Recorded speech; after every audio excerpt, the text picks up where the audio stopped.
Oh, it is that time again. I'll look at the watch that's not on my wrist, but we all know the drill. We know why we're here. We know what we do at this hour. Every Wednesday night at 8 p.m., we take off on our night flight. Welcome aboard, y'all. Creative Tony, ready to rock.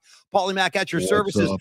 A lot of big announcements tonight, Tony, because it's going to be a very busy show. For the first time in Paulie Mac Particle history, we will try the double dip with guests. We've never done it before. We're going to do it tonight. We got two special guests joining us. Stick around for that. Also, Creative Tony, can I get you to join me for a round of applause? I'd like to applaud ourselves and the community. It's episode 50 tonight, kids. Let's go. I'll tell you what, I'll take it. It's something. You know what I mean? It's like Grateful Dead had their Fare Thee Well series of shows when they turned 50.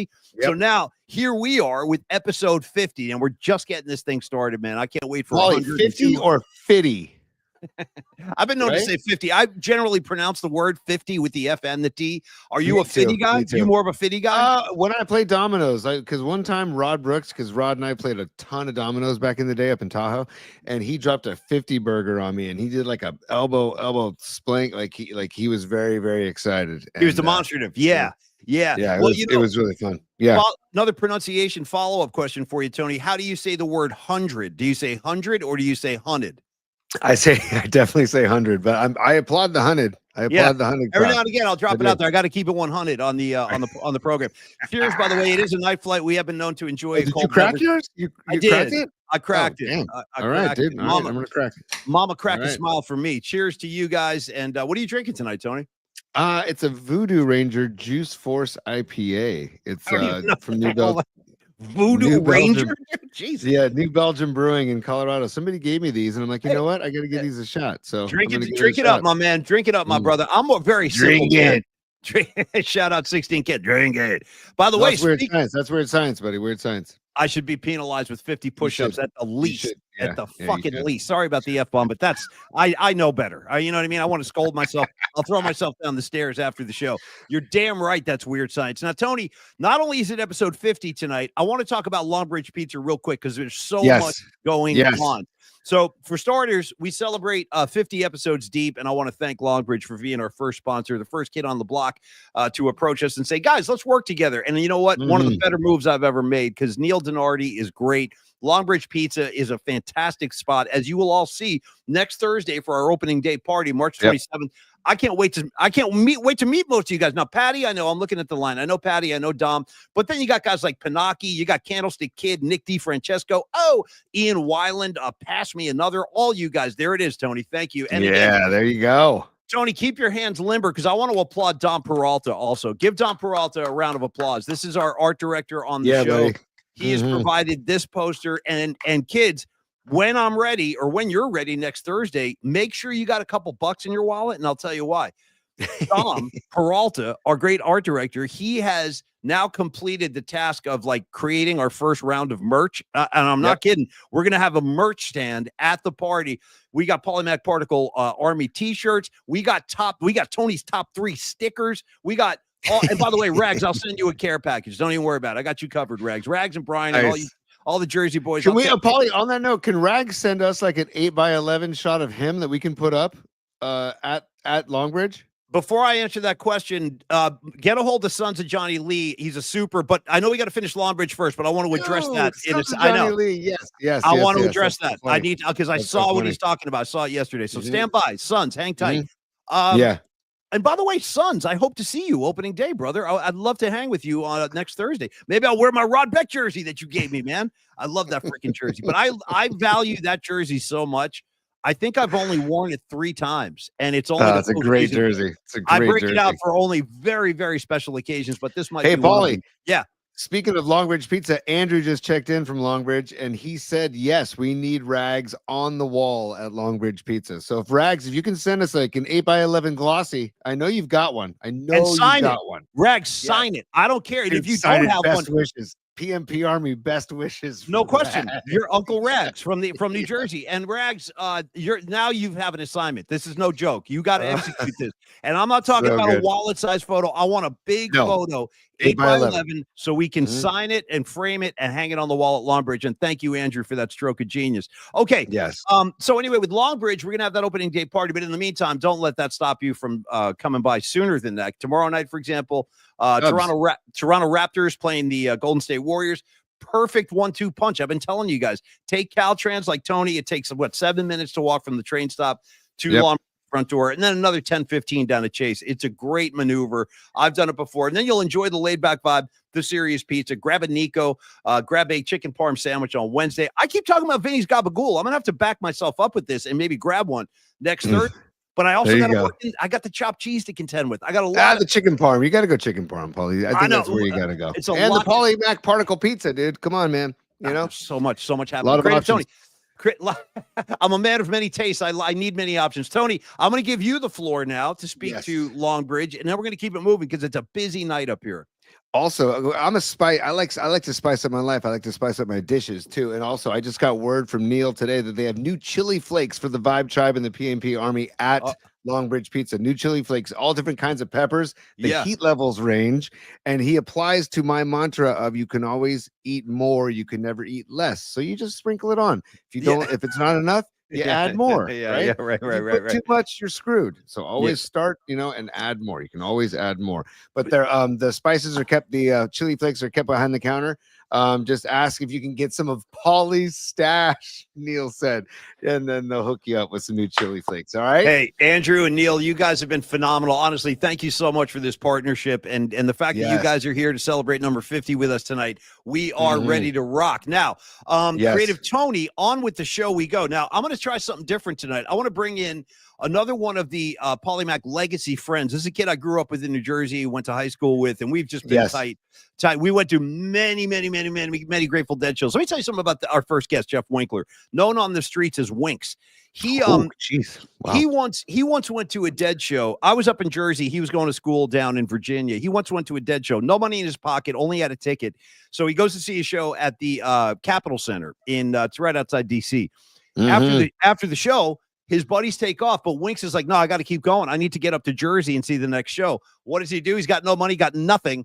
He finds an empty, remember in the old days, you'd buy a case of Budweiser in cans and they would give you that cardboard bottom to carry it out in? Okay. He sees one of those on the ground, somehow comes across a pen and just writes New Jersey on the cardboard and stood in the parking lot holding that sign up, New Jersey. And guess what? He got a ride and he made it to the next show. That's going to be our guy today. Yeah. I haven't shared this with you, Paulie, but I'll share it real quick. I did that with the Frisbee. Where the hell was I? Was I at Hampton, Virginia? Yeah, I was in Hampton, Virginia. And I wrote my cell phone number on the inside of a Frisbee, brought it into the venue, and I just let it fly before the show. And I watched this Frisbee fly all inside the arena, dude. And I got, did I get some crazy ass voicemails and text messages because of that Frisbee? I wish we still had access to those. I'd love to play them on the air. That'd be killer. I know. Yeah. But so Winks and I understand where Winks is coming from, dude. When there's a will, there's a way. You'll get in. It's like if you want into a show bad enough, you'll get in. You'll get in. Okay, now, Tony, one other thing I want to do before we say hi to Jeff Winkler. And then after Winks, I'm going to bring in one of my good buddies from the Freestone Peaches, Jeff Faust, bass player of the Allman Brothers tribute band that I perform with occasionally called the Freestone Peaches. Those guys have been so good to me. We've had a long relationship now. It's been going on for a few years. Creative Tony, you know all these guys. They're great guys, great musicians. And I don't think there's a better kind of replication of the Allman Brothers experience than what these guys are cooking up. Because these guys... they're not messing around, dude. They take it like the Dickie Betts parts, or they're serious about it. The Dwayne Allman stuff, they're not kidding around. The Greg Allman stuff, these guys are on top of it. Yeah. And like Allman Brothers fans are like Pink Floyd fans. They know the music inside and out. So if you're going to go play that music live, you better freaking nail it, dude. And these guys nail it. They nail it. You're right. You have to take it very serious. And it's intimidating music, dude. That's some challenging stuff. But in any case, come on. Elizabeth Reed, come on. You think you're going to fudge Elizabeth Reed and people aren't going to notice? No, seriously, dude. They nail it. They nail it. No, they're phenomenal. Anyway, we're going to talk to Jeff. Yes. Before we talk, I have to ask you a question, a sports question, before we get into the nuts and bolts of the show. Anything you want. There's chatter, and I stress the word chatter about Brandon Aiyuk, trade possibly to the Patriots, dude. Yeah, a lot this of talk. Could be part of Tony's top three later in the show. Okay, but maybe I just get quick thoughts real quick before we move on. But I'll tell you what, of Aiyuk going to the Pats. I'll tell you my thoughts right now. I didn't like his holdout last year. I didn't like it. I didn't like the fact that when he finally signed and came back to play football, he didn't look like he was ready to play football. He was about as low impact as you could get. I think he finally started to wake up right around the time he got hurt. I'm forgetting which game he got hurt in. I know it was a game at Levi's. It might I forget. In any case, forgive me. I forget the opponent that day. But at this point, Tony, to answer your question, I'm okay saying goodbye to Brandon Aiyuk. So, dude, it's so funny you say that. See you later. I feel like he's more of a me guy. He appeared. I know. I didn't. By the way, we both should do 50 push-ups again, dude, because we did not give Sons of Johnny Lee his props. Okay, when he did this at 8, he did this at 8:04, and we are what are we 7 minutes late? Sons of Johnny Lee, great to see you back. Yeah, dude, Paulie, if you want to address this, thank you for the super, by the way, son. Thanks, Johnny. Yeah, no, he's the king. This guy, now, real quick, Sons of Johnny Lee, trade Aiyuk. He's a bum. Right below him, Ryan Frank. Ship his A off to England. Dom Peralta. Aiyuk, you won't see him no more. I got you, Godfather. But no, that's where I'm at. You know what? It's time to cut the cord with these guys who don't want to be 49. Do you want to be a 49er? Go ahead. Go to New England. Hey, enjoy the Boston media, too. You think it's tough around here? Have a good time. Have a good time with the fans in Boston, talking about your family and the writers over there just waiting to expose you for anything they can. Already, I'm getting emotional. But I get emotional when we talk Niner football, dude. You asked, and now I'm getting wound up. But I'm ready. You think you're not going to get the ball in San Francisco, or you're pissed off about it, like not getting the ball enough in San Francisco? Dude, good luck in New England, in Foxborough. Here's my question. I got a question for all these NFL players who are always concerned about, I'm not getting mine. I didn't get my ball. Dude, do you want to win ball games, or do you want stats? Do you want to ring? Legitimate question. Legitimate question. I'm starting to think maybe some of these guys would rather have individual stats than they care about winning, and it really bothers me. So, Aiyuk, you go have a good time in Foxborough. We'll see where it goes. If he stays, I'll root for him, but I'd like to see an attitude adjustment. Now, Sons, dude, I saw the Cooper Rush jersey. Here's the debate, though. Yeah. I got a question, and thank you for the donation, Sons, very much. The question is this. Did you see the picture of Cooper Kupp? Do you know the one he's talking about? Yes, the Pearl Jam shirt? Okay. Yes. We all saw it. Now, the thing is, you got to remember a couple of years ago, he was walking around posing wearing a Grateful Dead shirt. And that inspired a lot of debate. Like, does this guy like the Grateful Dead, or is he wearing it as a pose?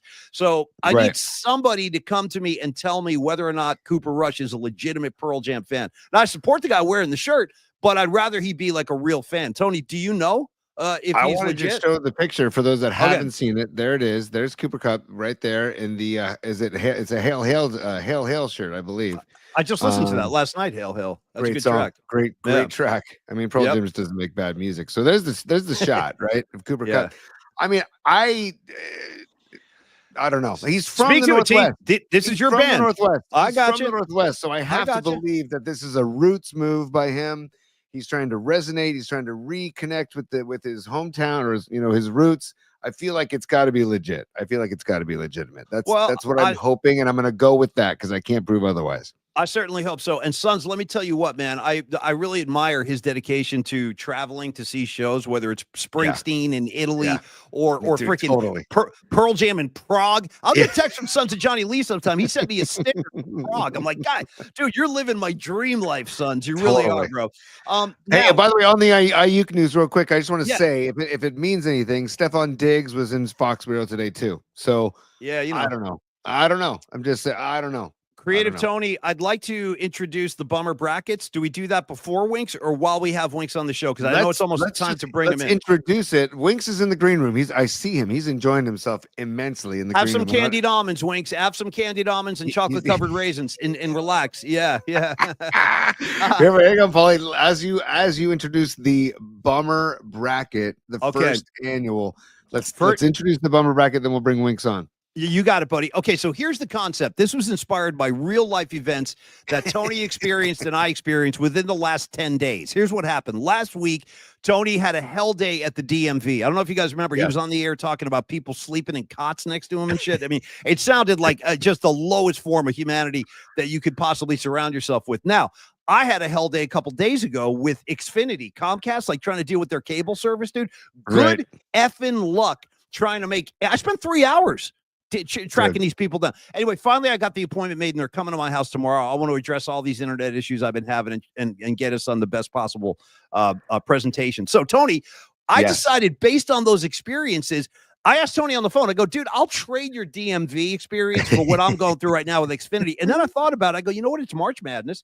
Why don't we put these damn things in brackets and pit them against each other, and then we'll all vote on like the worst shit ever. But here's the thing: when you see the matchups, I'm asking for the vote for the worst of the two.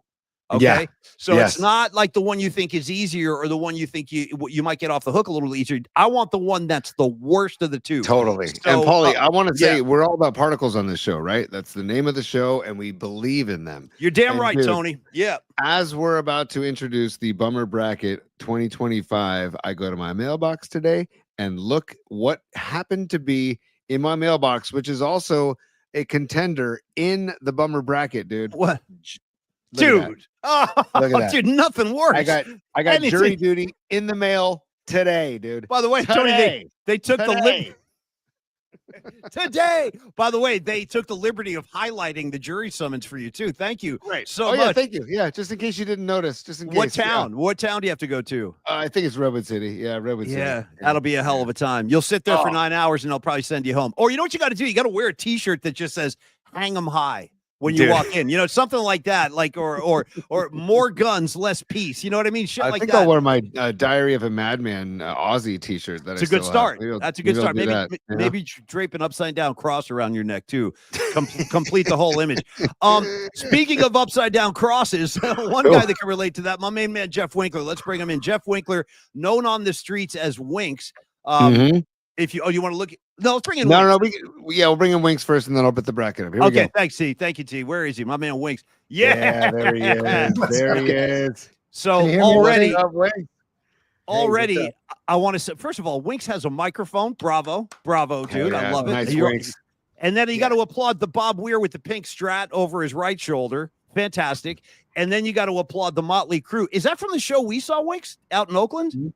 No, this is from Hollywood Bowl. This is the all bad things must come to an end, but somehow goes for another 10 fucking years. Oh, yeah. No, that was like their first farewell tour. And by the way, Winks, meet the Polymath Particle community. Everybody, you've seen him on the comments line. Here he is before your naked streaming eyes. Now, Winks and I go way back. I want to throw one more thing at you.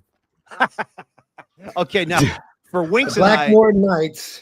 This is like the sacred. Let me explain, Winks. I'm glad you brought that out, dude. That's freaking phenomenal.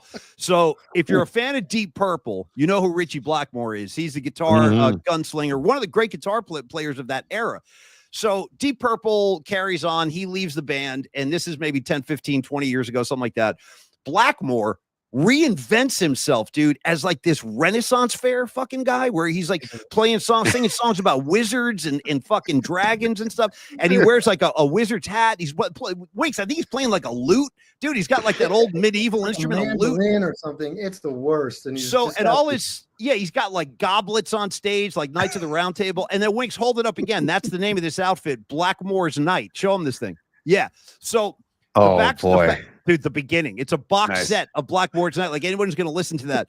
So what happened is when I worked on 107.7 The Bone, Winks, they sent me that as like a promo copy. And I'm like, dude, I have to hold on to this forever. Because the only guy that can riff on Blackmore with me is Winks. So every time Winks and I see each other, we hand it off to one another like the sacred scrolls. They're to be protected. They're to be guarded. They're to be celebrated. And they're also to be read, listened to, and understood. So Winks, well done, brother. Well done. Hey, they're supposed to be everything except listened to.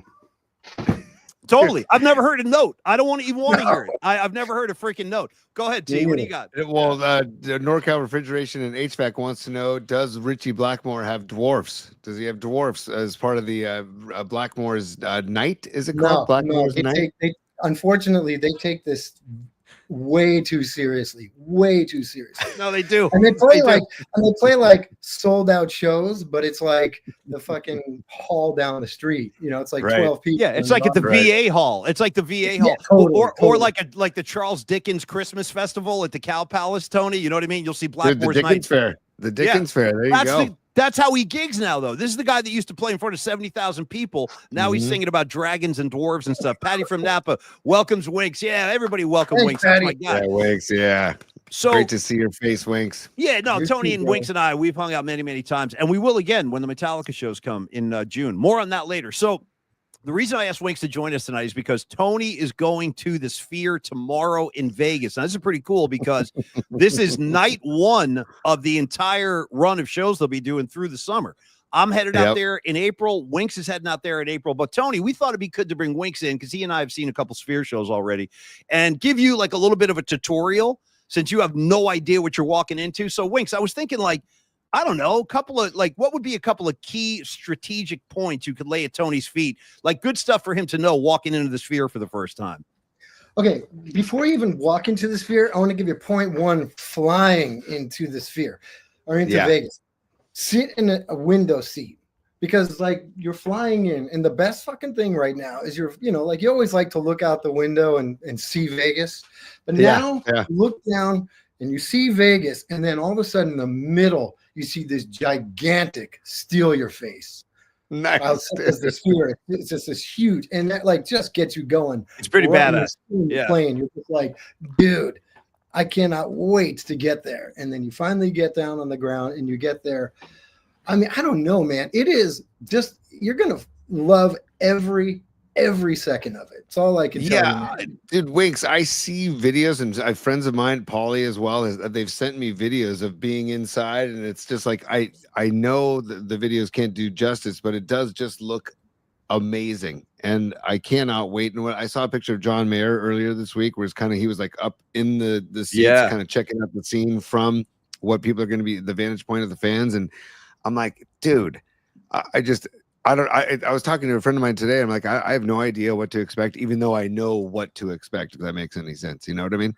And it's the venue itself is great because it is the perfect marriage of technology and art. It's like everything is state of the art. The cameras are insane. The setup is insane. The sound is insane. And then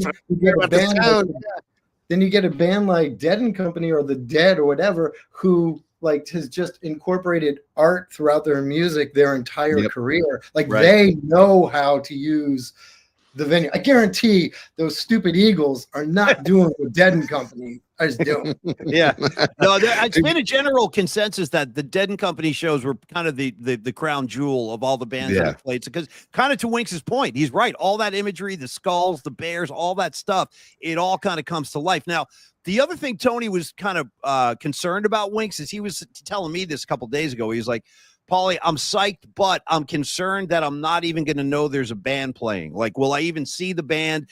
Are they dwarfed by the experience? And that's a good question, because I was concerned about that too going in. But Winks, how do you address that? Tell them to deal with that. No, because it's cool. I mean, there's. I mean, it depends on where your seats are. If you're like at any show, if you're way far behind, you don't see the band that much. They're small, they're close up, you see the band, but it's in the center of the whole Sphere. And that's the other cool thing is like all the instrument, like all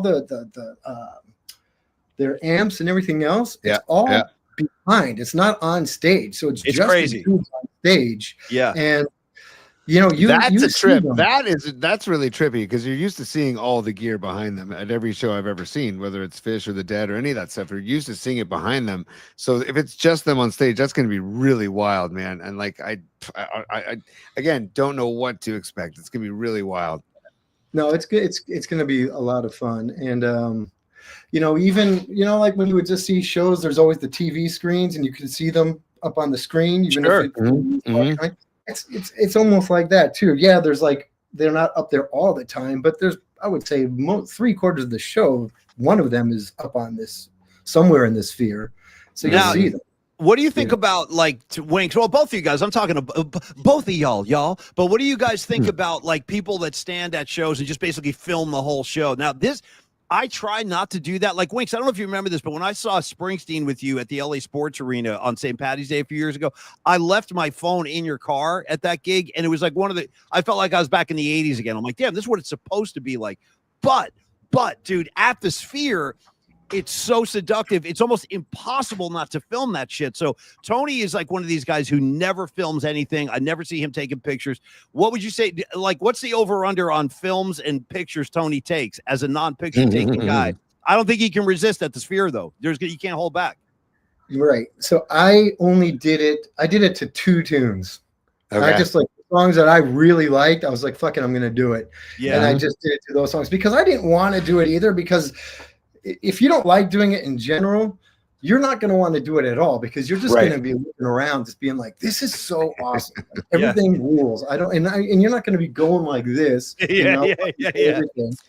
So what Winks, you know what I'm going to do? Like, I'm going with my dad, right? And who's going to be 81 in July. And so I feel like I want to take more video of him. Yeah. Right? And taking in the show. That's what idea. I'm really excited about, because this was his idea. And I was like, you know what? Okay, let's go. But I might be filming, Paulie, get some videos of my dad, maybe. Wait, that's phenomenal. And then we got to play him on the show. Film your old man, and then we'll show him on the show next week. Go ahead, Winks. What were you going to say? Says you guys going to dose? Somebody else. One of my buddies. Hey, listen, since you brought it up, I got to tell you, I don't think you need any kind of real enhancements at this thing. But Winks, this is how damaged my brain cells are at this point. I can't even remember what I did 10 minutes ago. Winks, question for you. And I can't believe I got to ask this, but I really do. I mean this literally and sincerely. Was I token herb at the Sphere? I don't even remember. I must have been. You don't remember? I must have been though, right? Like, Winks is doing you definitely were. You and I think we even, I think we might have even mushied a tiny bit. Well, that was back at Oracle Park. That was one of the most gangster moves you've ever pulled in the history of gangster moves. I'll give it to you real quick, Tony. Those shows were great, by the way. Phenomenal. Those were that was such a great. That was the best tour they ever did. And those final 3 shows at Oracle Park, dude. Yeah. I'm going to try to keep this in code just in case I got people watching that shouldn't be hearing this kind of talk. I will say that there were some party favors kind of going around during the show. Everybody's having a great time. We're laughing our asses off. Tony, night 3, show ends. Show's over. People are filing out of the stadium. The lights was that the drone night? Is that when they? Was that when they? It was a drone night. Drone night. Yeah. So we're sitting over there and it's all quiet and everybody's like getting that little afterglow thing going. And all of a sudden Winks is like, dude, break out the stems. I'm like, what are you talking about? Break out the stems. He's going, yeah, we're going back in. I go, damn, that's some gangster shit. And I got to say, it was a great move because we wound up laughing our asses off for like 5 hours all night long.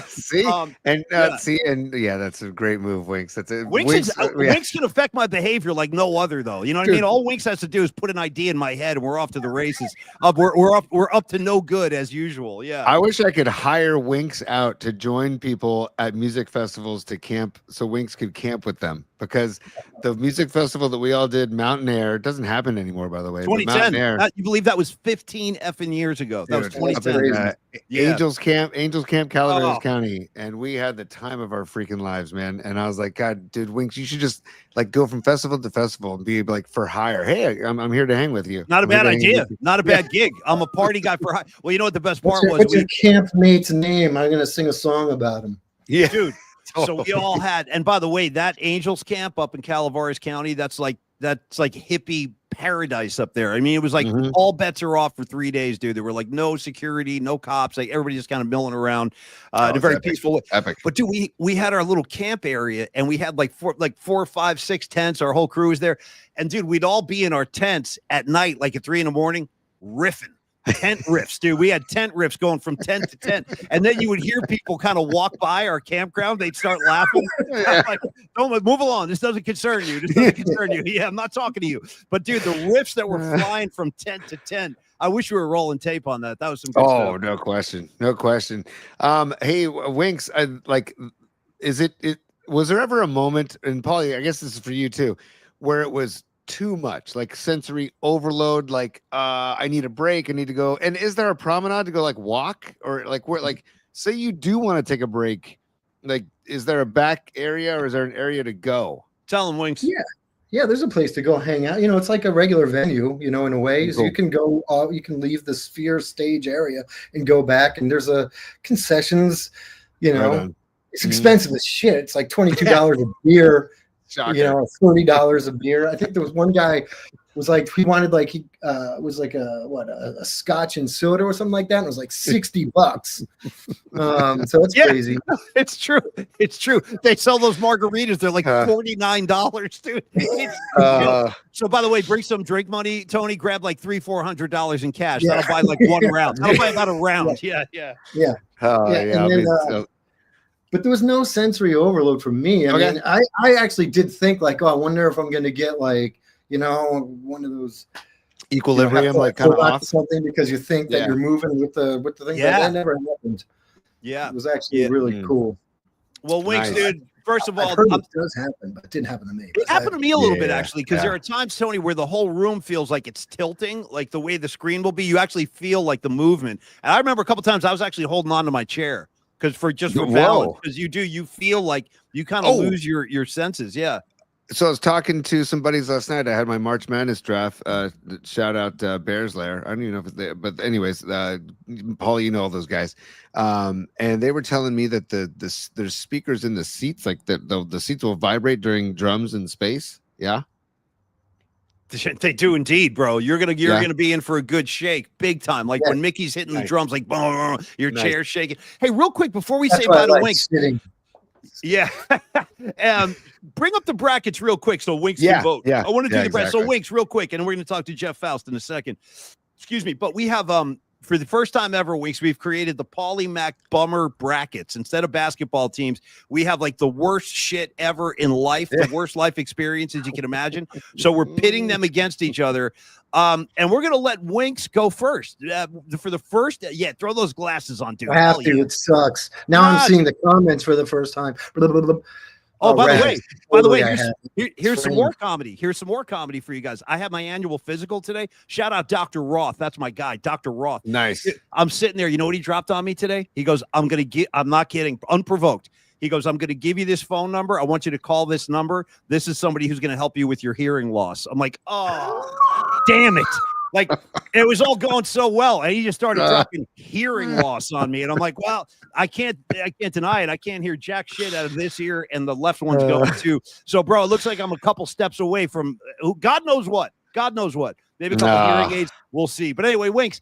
And next year for the brackets, I'll put hearing loss up against like loss of vision. We can try that one next year. Why don't we ask? I'm going to ask Winks. Do you want to pick a matchup from the medical bracket, from the inconvenience bracket, from the sports bracket, or from the music and entertainment bracket? You pick. You get to pick one of the matchups. Those are our brackets. Yeah. Yeah. Medical. Normally I would go music and entertainment, but leave that to someone else. I'll go medical. Okay, perfect. Okay. That's good. Good choice, Winks. All right. Let's start up top. Give them the first choice. A number 1 seed, a root canal, taking on a number 32 seed, a colonoscopy, which I can assure you is not a pleasant experience. Winks, how do you feel about the matchup? And I'll wait for your vote. And I picked the worst one, right? We're going the worst win. Worst of the two, root canal. I'll take a colonoscopy any day of the week.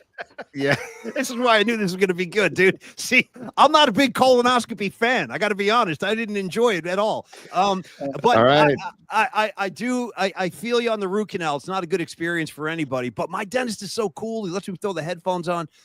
So I would take the root canal, but Winks, you got it, brother. You got it. Can you advance that, Tony, or is that going to take time? I think so. Hold on. No. So I'll have to do this. I'm going to update this on the side here. Okay, fine. But I have a vote for root canal, basically, is what we're doing right now. I have a vote for root canal. I would agree with root canal too, dude, because the sounds. Wow. You can't escape the sounds of a root canal. How about when the smoke starts coming up and shit? There's like smoke. It's like smell it. It's just you're smelling teeth. Not cool. Dude, smelling teeth stinks, dude. It's the worst. Smoke, that scent. I'm like, Doc, is this okay? My teeth are smoking. I think they're on fire. Anyway, Winks, dude, I love you, brother. Thanks for coming on tonight. Thanks for prepping Tony for the Sphere. I still think after all we told him, he's still not ready. He has no idea what he's walking into. You're gonna love it. I can't wait to hear your report. Oh, dude, I can't wait to get back. Yeah. We'll get back. Friday's show should be interesting. That's all I gotta say. Yeah. Oh, it's gonna be a mess. Friday's gonna be a mess. I look forward to it. Winks, you freaking rule. I'll talk to you probably tonight after the show. I'll be sending you some riffs, and then I want to have Winks back on the show as we kind of unfold and go down the road. So this will be the first stop, but we're gonna do it again. Winks, have a great night, and say hi to the girls for me. Last thing, I gotta go put them to bed right now. But last thing, song, PMP song, we gotta do it, man. Cause I'm PMP. Dun, dun, dun, dun, dun, I know fight. PMP. When I win that fight. Yeah, dude. Thank you, Winks. Everybody. Love you, brother. See you, man. Yeah, take care, Winks. Oh, I love it. That's my guy, Jeff Winkler. I've been rolling with him for years. Well, you guys have already met Rags. We've had Rags on the show before, and we'll do that again too. Rags is like our football Philly hatred expert. He's perfect in that category. Are we already ready to talk to Jeff? Like, are we ready to rock? Second, Jeff Faust of the Freestone Speeches. He's used to a nice green room, so I hope our green room, is up to snuff for him. Yeah. But Dom Peralta said that he just started the bracket for me. So look at that. Nice. So Nice. Dom and I were talking. So now, okay, Paulie, I want you to pick another matchup, and then we can also do certain picks that the commenters can pick. Okay, so I love this. I love it. I'm going to keep going in order. Take me down to number 17 and number 16. Now, this is one that I wrote. Tony created some matchups. I created some matchups. This matchup is from my own experience, kids. I can tell you right now. I've done them both. I've put a couple of therapists, kids through college. I've had my share. I've done my time on the couch. Trust me. So I got to say, first of all, it's not for everybody. All right. Therapy is not for everybody.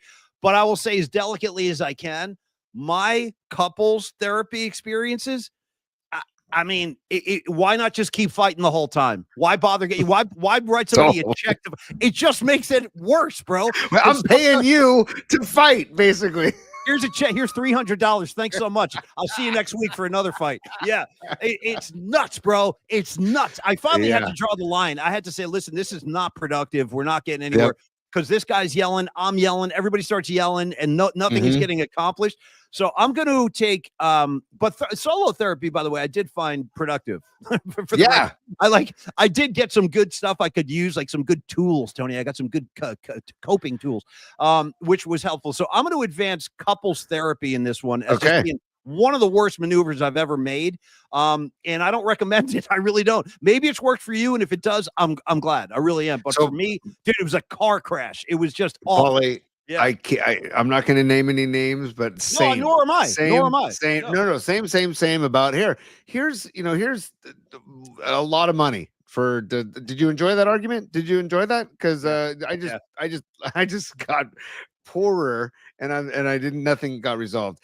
But I'll go back to Bruce Springsteen, who always says going to therapy is like going to the mechanic by yourself. It's like you're the car and you're taking your car to the mechanic. You need a tune-up. Get your car tuned up. Yeah. Solo therapy is better. So couples therapy is going to move on for sure. I think that's kind of a no-brainer. So on that note, we can bring Jeff Faust and we'll stop the bracket for now, the bummer bracket. We'll come back on a daily basis. We'll come back daily and we'll make some picks. And I'll thank you. I think we'll do a couple more. We'll do a couple more tonight, but also I just want to give Dom some love too, because the art director put that together. Big Lebowski, the bummer bracket. That's our logo for the bummer bracket right there. It's fantastic. Thank you, Dom Peralta, once again for that creation and everything else you've been doing. Now, Tony, I want to answer one question on the comments line, and we're talking to Jeff. I had to write this down because I know he scrolled by. Andrew, I hope I'm saying it's great. Andrew Helsa, is that your name, bro? Andrew Helsa. Never seen him on here before, but I saw a new name, and he asked me a question about 80s punk band Husker Du with Bob Mould at the helm. I saw that. And he goes, "What's your favorite Husker Du album?" I gotta say, I like "Flip Your Wig" because "Makes No Sense at All" is that's probably my favorite Husker Du tune. Great song. They had a lot of great songs, but Zen Arcade also. That's like their big. I think that was a double album actually, Zen Arcade. So if you're going Husker Du, try Zen Arcade. Try Flip Your Wig. Those are my favorites, man. Let me know what yours are too. In the meantime, Paul, Andrew Hessler. It was the guy's name. Andrew Hessler. Thanks for checking in, Andrew.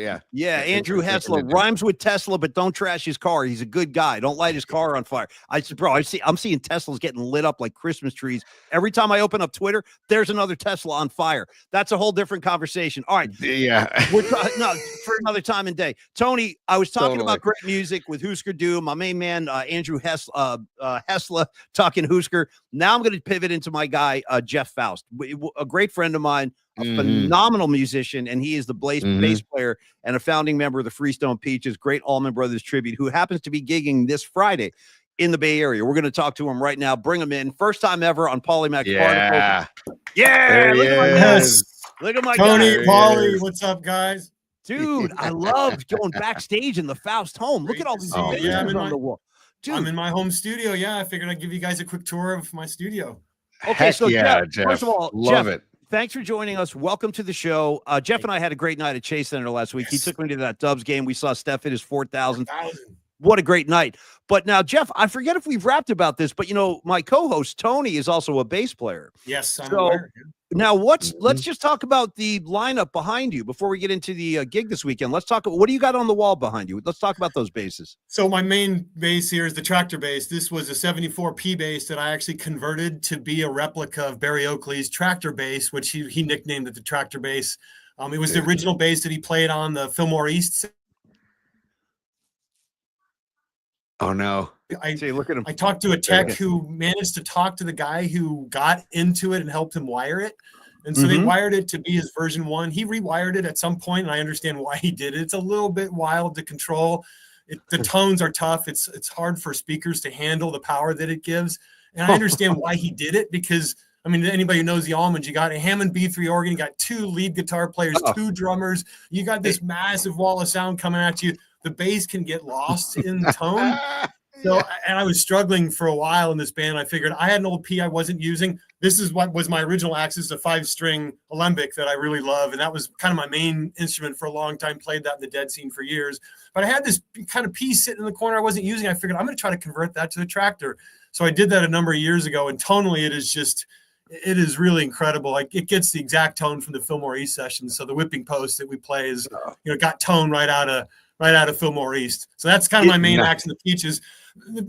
Some of you may or may not know this. I've had carpal tunnel battles the last couple of years, and it's really challenging to play this big bass. So I started finding this one. This one's actually a ukulele bass. It's a company called Kala. It's called the Kala U bass. So it's a ukulele bass, and you put steel strings on it. It is a tiny little bass. It gives my hands a vacation from this big bass. Yeah. It's got a really fat sound, but it's a tiny little bass. And so Bergie, our singer, nicknamed it Baby Herman. If anybody knows the Roger Rabbit show, this little cute baby crawls out and then he sits down and whips out a cigar and he talks really low like this. So that instrument is perfect because it looks cute, but it's the fattest tone, and it is a really fun instrument to play. So I like going back and forth between the two because the Almonds have had different bass players over the years. So getting different tonal qualities. When Barry was in the band and went over to Lamar Williams and a lot of different bass players. So it's kind of fun, different tones. This is also another one by Kala. It's like a little bigger than this one, a little more of a electric style. So it also gives me a little bit of a break on my hands. Dude, I had a couple tunnel surgery about 2 months ago, and my hands are doing really great. Awesome. I'm hoping to be able to play a lot of the big bass on Friday, but I'm going to go back and forth and do a lot of the 3 of them. So let me jump in right there. That's a good call. Let's plug this gig. So Friday, March 21st, Rancho Nicasio, 8 p.m. showtime. Let's talk about, have you gigged up there before, Jeff? We played there a couple times. Yeah, that's right. It's a great venue. It's Lucas Valley Ranch, right off there. You go all the way to Lucas Valley, kind of dead ends right there at the end. And there's a great little scene. It's a club right there. And they do dinner and a show. I think tickets are going fast. We're almost sold out. I think the reserved seats are just about gone, but I think there's some still left. But yeah, it's always a great time there. We have a great scene, really great crowd, great sound men, great staff there. We've always have a great time there. Do you guys, it's funny, you were talking about and Tony, I can attest to this, having been on stage with these guys, like being in the center of that amount of power. It's like standing in a fucking jet engine, man. It's like there's 2, like you said, 2 guitars, 2 drums, bass, keys, vocals. It's like a wall of freaking sound. And I love sitting in and jamming with you guys. But talk about because I think our listeners would be kind of curious to hear this. Obviously, here we are in the hub, the epicenter of all Grateful Dead activity is the Bay Area. And you could throw a stone and hit a Dead cover band, easily in any neighborhood in the Bay. But the Allman Brothers is more of a kind of rare commodity. Now, a lot of Deadheads are Allman Brothers fans, a lot of crossover there, but just talk about like how you guys found that decision. Like, we're not going to play Grateful Dead. We're not doing like Zeppelin shit. We're going to be an Allman Brothers band. How'd that happen? Well, at the time I was actually playing in a Grateful Dead tribute. I was playing with Stu in a band called Front Street with John Stewart, Mark Horsley was drummer, Sam Johnson from Box Set was keyboard player. Nice. Incredible band. Really, really great. We were diving deep in the Dead material. And one of my guitar player buddies named Ron Tomasello, fantastic blues guitar player, came to me and said, I've been doing this almonds thing. We've been doing this thing once a year to kind of celebrate almonds, but we just get together. We kind of play the songs. We really want to do it the right way. I kind of want to do what you're doing to the Dead, to the almonds. Can you help me? And I said, I'm in. I love the almonds. Let's do this. I thought it was going to be about a month to learn the material. He and I spent about a year in the studio working on the material because, again, to do it right, we wanted to play all the curveballs. And we always laugh in this band. There's probably only 3 Allman Brothers songs that are straightforward.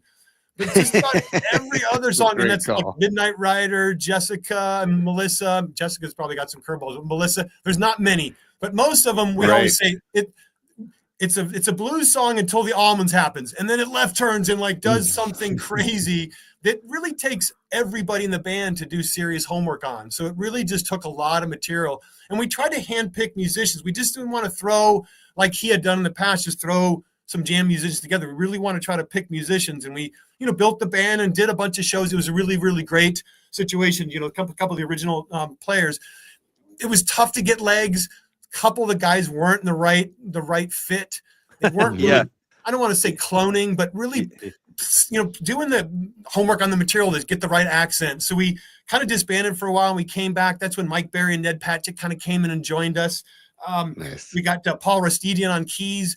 What's amazing about Paul is Paul can do both the Chuck Leavell and the Greg Allman on keys. So we can do things like Jessica, and we were staying a little bit away from some of the more modern materials, but we kind of had the right material, and that kind of band came together in 2017, and we've been kind of going strong ever since. But everybody in the band is serious about those curveballs and taking things and doing things the right way. So I appreciate that. Go ahead, Jeff. Jeff, we were talking about that before you came on and before Winks came on about how the Freestone Peaches. I compare Allman Brothers fans to like Pink Floyd fans because they're very serious about the music and they know it note for note. And if you're going to embark on playing that music, you better get it right. And kudos, man, you guys nail it. You can tell that you've done the homework, man. And so I don't really have a question. I just want to get tip my cap and say, dude, especially as a bass player. And I've seen you play that little Kala ukulele bass. And I am surprised at how thick of a sounds awesome. Yeah.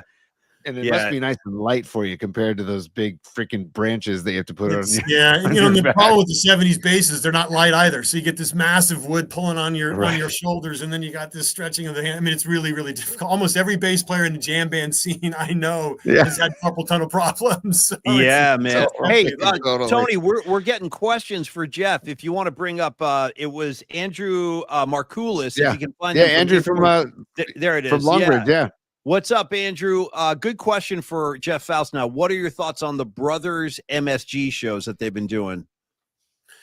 Is he talking Friends of Brothers, or there's a new unit that's kind of playing some shows that I think is pretty cool. A lot of the East Coast is really more of the almond scene because obviously the Beacon Theater is the home of the almonds, and they do a lot of East Coast shows. West Coast is obviously Grateful Dead. East Coast is sort of the almond scene. They're doing some amazing stuff with a lot of the old, Friends of Brothers. There's another band called Friends of Brothers.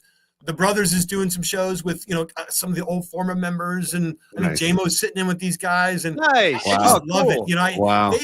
I did sit in with Friends of Brothers, guy with Andy Aladort, Junior Mac, Nikki Gillespie, who was Beyonce's drummer. Phenomenal musicians. They approach the material differently than the Peaches do.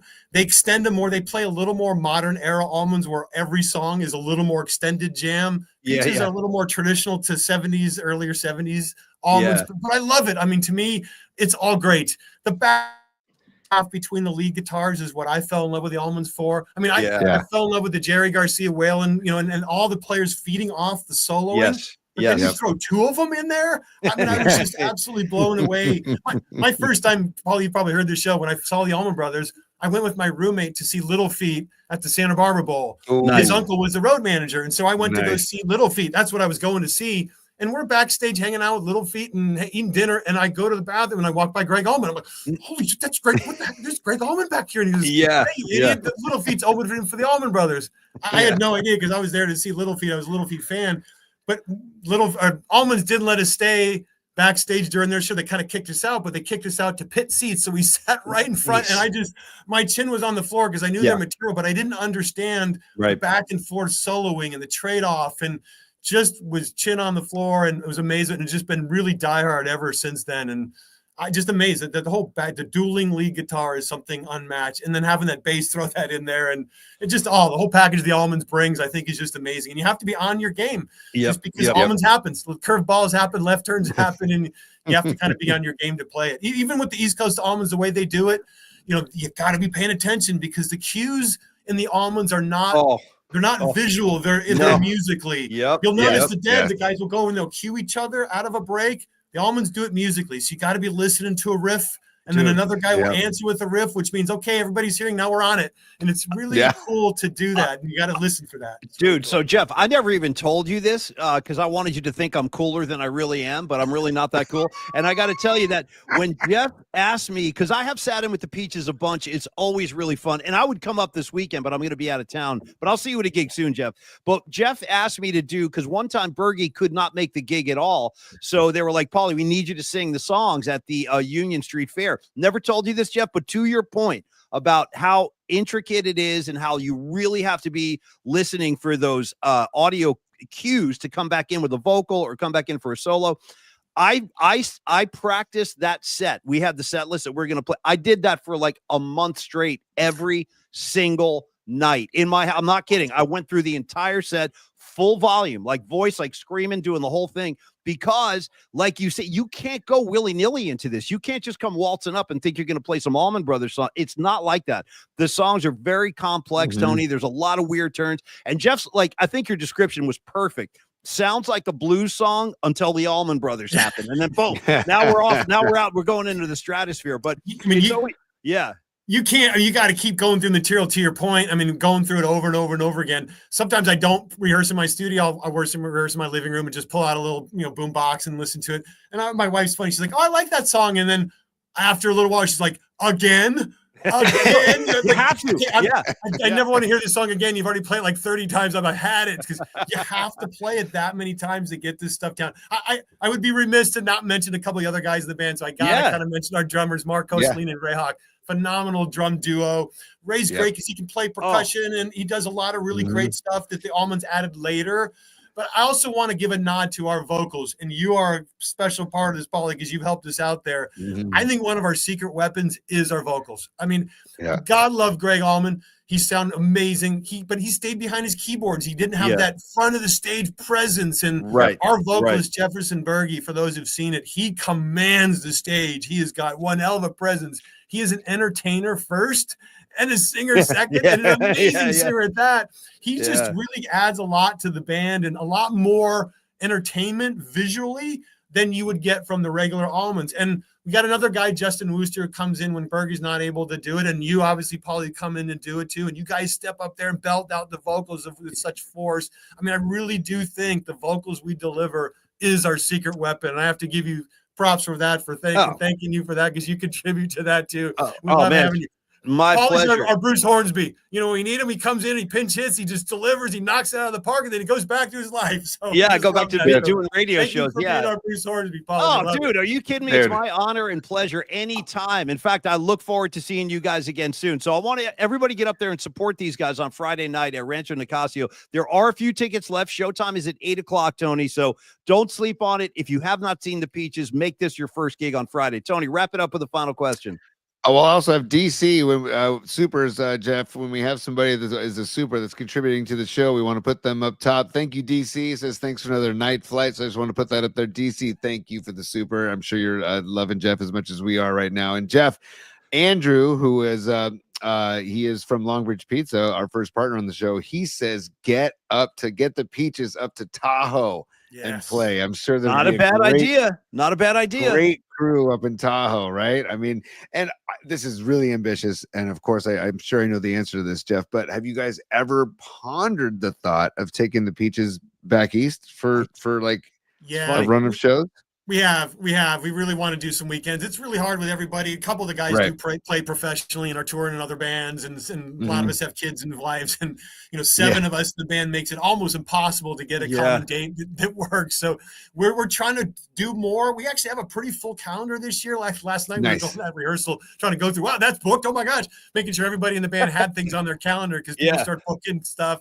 But we really are trying to plan some swings. We really like to get down to LA. Swing through Southern California, like to get up to Seattle, Portland. We've gotten some invites up that way, so we got to get up there. And obviously New York. I mean, the hotbed of the almonds. We really got to get out there. So we'd really love to get out there one of these days. It'd be like a Thursday, Friday, Saturday kind of. Hell yeah! One more question for Jeff. Jeff, I've seen you on stage in a Steph Curry jersey, so I want to know if you do play up north or down south, will you rep the Dubs on stage when you play up north or down south? I hope you will. Absolutely. In fact, I was debating on what shirt to wear. I've got my gold-blooded here. Hell yeah. Of course, always going to be gold-blooded here. But then I'm sporting my NPC. This is Ned's company. He's got a tree company called Ned Patchett Consulting. He's our guitar player. What I love about this shirt is NPC is a term that kids use today to call the non-player characters in games. When they're playing video games, the other characters that are cruising around, they call them NPCs. So I love it when I wear this shirt. Not only I helping Ned repping some advertisement, but like kids and teenagers look at me like, what is he doing with a shirt that says NPC on it? I love it. It's classic. So Paulie, hold on one more we have one more super, and also we have we have one of Paulie's buddies, Jeff. His name is Christian Narag, but we call him Rags. He's offered up his pad if you need if the band needs a place to stay on the East Coast while you're touring. Yeah, we will definitely take you up on that because that'll help eat in some of the costs. So that's awesome. Really, really appreciate that. Yep, we will. And then we have another super from DC. Yeah, so and then another super from DC. I wish I could go to the show on Friday. Sounds like a lot of fun, and Rancho is a great spot. So thank you, DC. Well, everybody. Get to freestonepeaches.com. That's the webpage. All the information is there. In fact, their whole summer schedule is already up. So if you can't make it this Friday, go check it out. They'll be in Felton. They'll be in Orinda. They'll be in Laytonville. A lot of gigs with the Peaches. They're always phenomenal. Jeff, you're the freaking man, bro. Yes, Tony, quickly. Yes. Jeff, where are you playing in Felton? At the Felton Music Hall? Is that where you guys are playing? Yep. Dude, good for you. April 25th. It's been there a while since we've been down there. I love doing that because I've got a lot of fans in San Jose and South Bay. So it's fun to get down there and hit that scene. That's a good crowd down there. You'll get a good crowd, Have a great show on Friday, Jeff, and tell the boys I say hello. I'll see you guys soon. I appreciate it having me on. Thank you, guys. Great show. See you later. Rock and roll. Thanks, see you, Jeff. That's my guy. I love Jeff. Jeff Faust of the Freestone Peaches, everybody. Big music night tonight, Tony. That happens once in a while. We've been known. Listen, we celebrate the arts on the Polymath Particle program. There's no question to that. We celebrate the arts. In fact, I'm going to get, as Spicoli said in Fast Times at Ridgemont High when he was hitting his skull with the sneaker, this will be a little demonstration of that. Bam, bam, bam. I'm going to demonstrate how much we love the arts, Tony. I'm like telepathically passing you a ball right now. When we do our final Longbridge Pizza spot tonight, show the kids how we celebrate the arts. Show them. Yeah. Show them how we celebrate the arts. Because Dom Peralta, myself, and Tony, and Los. Dude, Los, I'll tell you what. Let me tell you something about Carlos from Flex Funding. It's not even his night for the ads, but we had a call with him today. Such a cool guy. Also known as Vin Diesel on the streets. Could you get the trust Los up real quick? Just for my head. Is that possible? If not, don't worry about it. Don't worry about it. And I apologize to Dom. There it is. Yeah, dude. Look at him. Look at him. God damn, I love it. Just to show everybody out, there he is without the glasses. There he is with the glasses. Okay? I got to tell you, for starters, Tony, I'm seeing elements of Ari Gold without the glasses. If you look at that. Do you see Ari? Or is it just me? I see Ari Gold. I still see Angel Pagan or like an Andres Torres, Angel Pagan combo, maybe. Dude, Andres Torres. Where have you gone? Andres Torres. That's my guy. Bro, we had no idea how good we had it when we had Andres Torres. Oh, man. We talk about a great leadoff hitter too. That guy was on base, causing havoc, stealing bags. Great glove out there, and just such a great guy. Do you remember like his line? It was almost like an OCD thing. What he would always say to people when you would say hi to him. What was his line? Do you remember? No. How's the family?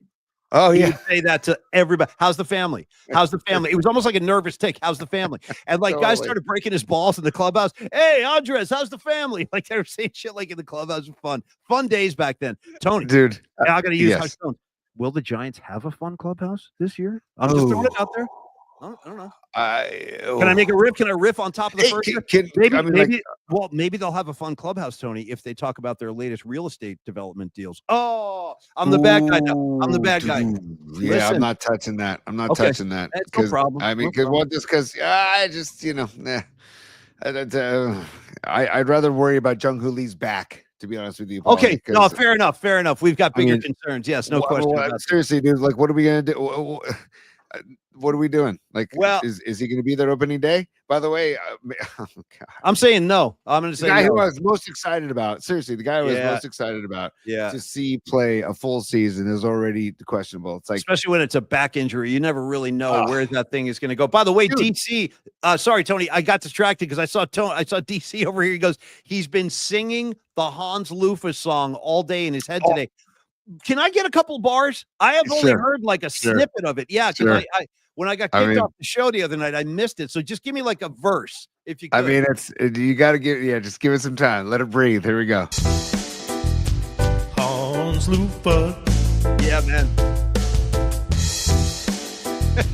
Hans Lufa. Ooh, the double vocals, nice. Sometimes he's got a stick, he'll get your back. Les Claypool. Sometimes he's in your hand, and that's the facts. Does this sound like Claypool? And that's okay. A little bit, yeah, a little bit. Hans Lufa all day. Ooh, he's got a special power. He's got a special power. Come on. Cymbales. He'll scrub you in the shower. Not a bad chorus. Exfoliate. Wow. All right, pause it right there, bro. Hans Lufa. Yeah, Hans Lufa. Question for you, Tony. No, it's a good hook. Catchy, Hans dude. Lufa.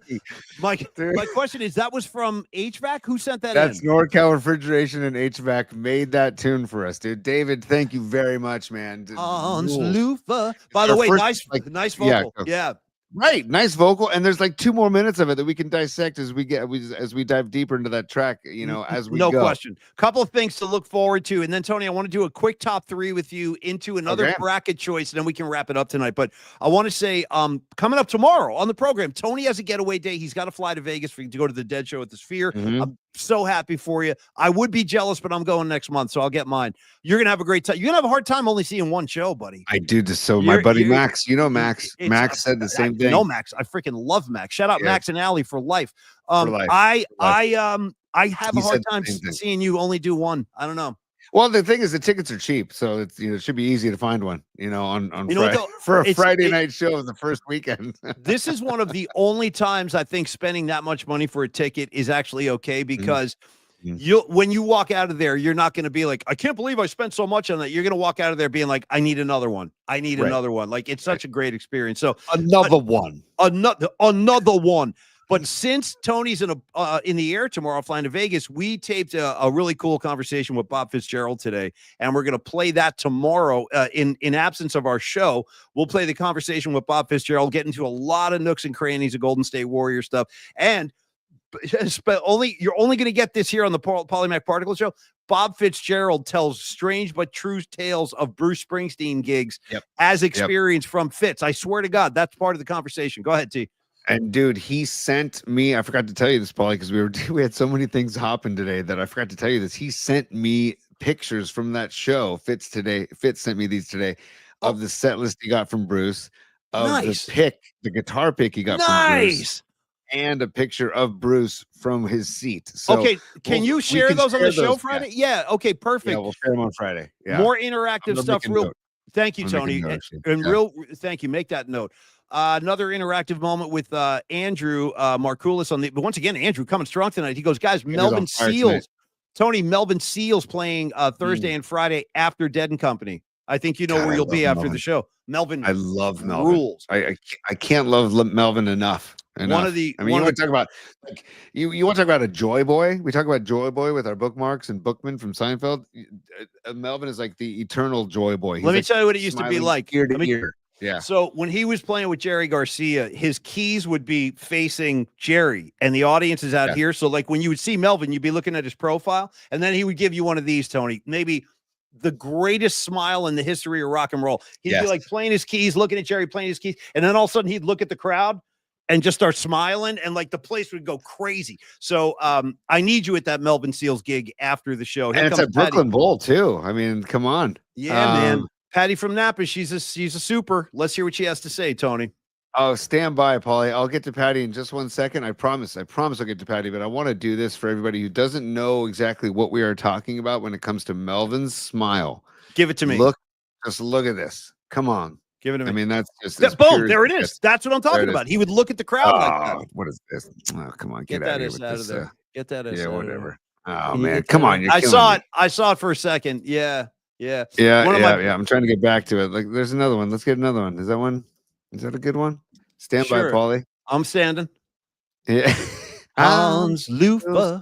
See, it sticks in your head. It does. It's a great hook. Great hook, HVAC. Hans Lufa. Where's the picture? For God's sakes, Tony. I don't have all day. There it is. There's another good one. There's another good one. I'm ready. I'm waiting. Live for live music. Is it good? See that one? Can you get a taste of that one? I don't see anything. Oh, you don't? Oh, really? I apologize. I don't know what Tony's doing. It's okay, man. It's okay. No. It's cool. It's cool. Oh man, stand by. All right, we're gonna, there it is, right there. There's another good one. One. Can you see that one? Not yet. Yeah, there you go. Yeah, see, Melvin Seals, man. So good. He's just good. Thank you, Andrew, for that heads up, man. Seriously. Yeah, I got to interview him. I got to interview him in his house out in Hunters Point once. It was really, really cool. What a sweetheart. What a really, really nice guy he is. All right, Creative Tony. Yeah, I bet. I want to do your top three. And then I want to close the show with making a final bracket selection. In fact, Tony, I'd like you to make a selection tonight in the bracket. Sure. So I've got some fun birthdays too, so we can wrap the show with some fun birthdays too. So stand by, Paul. Tony's top three. Been waiting for it, man. Yeah. Tony's top three. Hell and yeah. One more, Paul. Tony's top three. Woo! And I like that also that Rags just said it's midnight. I'm gonna wait till the midnight hour, Rags. Rags is a machine. I don't know how he's doing this. The guy has a big, important job. Like he's like a successful, accomplished businessman, and he's staying up till all hours of the night watching us screw around. But I love Rags. He's a very loyal guy, and now he's gonna have your back for the rest of your life, Tony. So let's get into it. And we'll talk about this at the end of the show, but if you make it to Longbridge Pizza next Thursday for our first ever Polymac Particles watch party for the Giant season opener, we have Tony's top three stickers.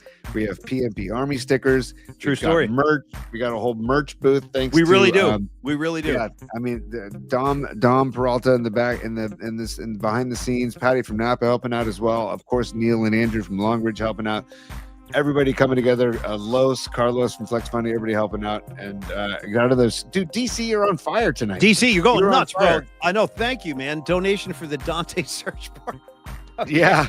Dude, nice, man. Hey, I got to say, too, Rags, I will get you some merch from the party, so don't even worry about that. And, Ian Weiland asking me, when is Pecan coming on? I can answer that, Ian. Pecan will be joining us on Friday for the high noon show. So set your watch and join us on Friday. Tony, sorry. Go ahead, brother. You said Rags. You'll send him merch. Only send Rags merch if he sends us the 8.5 by 11 glossy signed. Okay. You are correct. No, you're not kidding, Rags. Seriously, this is no joke right now. We want to hang your picture in Longbridge. Yeah. I want you on that wall. I need you on that wall. You need me on that wall. You want me on that wall. God bless Jack Nicholson, bro. Yes, Let's bow down to the greatness here.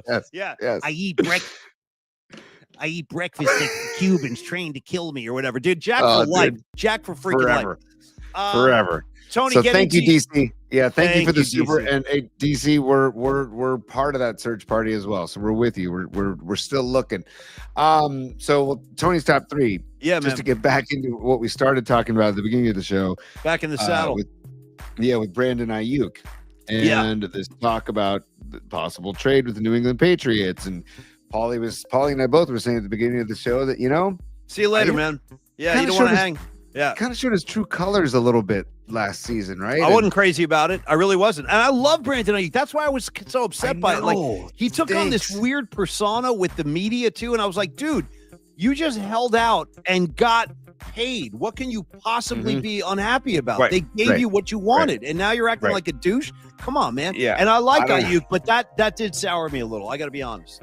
But I feel like there's, and Kawakami was saying some stuff about like the Niners the brass isn't very stoked about the deal they signed with him. They never I've felt heard that good about too. it. I've heard Never that felt good too. about it from the get-go. So it's Right. like that doesn't feel good. No, That's not a good no, vibe. It's No, not part of the vibe tribe that we talk It's about not. here on the show. It's not at all. No. So how do you feel? Let's just say tomorrow it's announced Aiyuk's traded to the Patriots. How do you feel about that? How does it feel to be on your own, Nice, like a rolling stone? By the way, have you seen Complete Unknown yet, Tony, with Chalamet, whatever his name is? I don't know what you're waiting for. It's a good movie. It's a good movie. You'll like Too busy it. watching Cobra Kai and Karate Kid and the Happy Gilmore 2 trailer. So If you're going to apologize in front of me, God, and the Polymac Particle community, Tony, I'd appreciate it if you'd throw the hands when you apologize. Sorry. I'm sorry. We're sorry. We're sorry. If you know what that is, you're really in good with the Polymath Particle crew. Yeah, I want to answer you. We're sorry. We're sorry. We're sorry. You know what? I want to change my question, Paulie, and I'm sorry that I'm changing my question, but no problem. With Aiyuk, forget the hypothetical if he gets traded tomorrow. Are you staying faithful, as they say, or are you worried about this offseason and how much stock they're putting in this freaking draft now, dude? I guarantee you, if they trade Aiyuk, they're going to get more draft picks, and it's like trade Aiyuk and give me more draft picks. I'm ready, because who knows what kind of physical shape Aiyuk is going to be in coming off that injury. Let's be honest. Like, I don't know where he's going to be physically, start and stop and trying to make cuts. I'll take the draft picks right now. I will take the draft picks. And by the way, you said faithful. Do I still feel faithful? I got to be honest with you, Tony. The only faithful I'm fearing, and right now I'm talking to Sons of Johnny Lee, is the song you find on the Yield album called Faithful. Well, Faithful. Great track. That is a great track. We all believe. It's such a great tune. Nobody hears. It goes. Yeah. Sorry. Sons of Johnny Lee also is like kind of our, like Peter Hartlaub, our guest yesterday, is like the pop culture critic for the Chronicle, but Sons of Johnny Lee Master is like our pop culture, like eye in the sky, or man on the street. Because I like that. Yeah. He said that Complete Unknown is coming to Hulu. So nice. And I just bundled. So you got a bundle. Hulu. You know what I mean? I just bundled. By the way, did you hear the bad news, dude, about NBC Sports Bay Area? Did you hear about this? No. What? Well, you know what, though? It's appropriate since we're doing bummer brackets. Why not throw this shit in the mix? I'm hearing, I don't know when this is going to kick in. Maybe next season, they're going to start charging $17 a month. It's going to be a pay service. Yeah. Cool. Oh, nice. Cool. It would have been better if it was $29, but I'll pay the $17. I'd rather Cool. pay $30. But now you want to watch Giants, you want to watch Warrior games, you're going to have to pay for the service. And again, I don't know when that's going to take effect, but I saw the article yesterday, so I'm kind of bummed about that. Just start it now. Just why wait? Start it now. And can we double the rate? I'd rather pay more if I could. Yeah. I'd rather double the rate. Tony, sorry, I'm being a douche. No, I want the draft picks. Give me the draft picks. Okay. On to number 2. Are you worried about how much stock they're putting into this draft? And well, I think even though they don't want to say they're rebuilding, there is a rebuild of sorts kind of going on. I mean, they have some key pieces obviously still in place. Warner, maybe it's not a rebuild, Paulie. Maybe it's a remodel. A reshaping, a rejuvenation, whatever you want to call, or quote the Allman Brothers, a revival, if you will. Yeah, there we go. Great track. There we go. Feel it all around you. Love is everywhere. Tony, let's go on to number 2. All right, buddy.